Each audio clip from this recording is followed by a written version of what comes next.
நேற்று வீட்டில் இருந்து கிளம்பி இந்த இண்டேன் கேஸ் சிலிண்டரை வந்து நம்ம ஏரியாவுக்கு வந்து புதுசாக இப்போ வந்திருக்கோம் இல்லையா, அங்கே வந்து ரெஜிஸ்டர் பண்ணுறதுக்காக தான் போனோம்.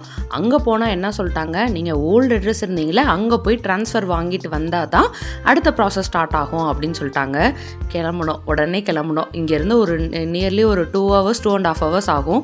ஸோ அங்கே போயிட்டு நாங்கள் எல்லா வேலையும் முடிச்சுட்டு மதியானம் சாப்பிட போயிட்டோம். 2:30 ஆயிடுச்சுங்க. கண்ணை கட்டிடுச்சு. அதுக்கடுத்து நம்ம ஏரியாவுக்கு போயிட்டா தான் நம்மளுக்கு எல்லாம் மனசு வருமா, ஏதோ எத்தனையோ வருஷம் வந்து கடந்து வந்த மாதிரி எங்களுக்கு வந்து ஒரு ஃபீல் ஆகிடுச்சு. அப்புறம் அங்கே வந்து ஃப்ரெண்ட்ஸ்கிட்ட சொல்லியிருந்தேன், அவங்களும் வாங்க அப்படின்னு சொல்லியிருந்தாங்க. சரின்னு சொல்லிவிட்டு அங்கே வந்து போயாச்சு. உள்ளே போகிறப்போ வந்து லாலா லாலா லா லாலான்னு சாங் வந்து ஓடிக்கிட்டே இருந்துச்சு. கண்ணில் இருந்து அவ்வளோ கண்ணீர் வேற வந்துருச்சு. ஸோ ஃப்ரெண்ட்ஸ் எல்லாம் பார்த்துட்டு அந்த வீட்டை விட்டு திரும்பி எங்களுக்கு கிளம்பி வர்றதுக்கு மனசே இல்லை. பட் என்ன பண்ணுறதுக்கு, அட்லீஸ்ட் நம்மளுக்கு பார்க்குறதுக்கு ஒரு சான்ஸ் ஆகுது கிடச்சிச்சே அப்படின்னு சொல்லிட்டு பார்த்துட்டு அப்படியே நாங்கள் ஹாப்பியாக வீட்டுக்கு வந்து சேர்ந்தாச்சு.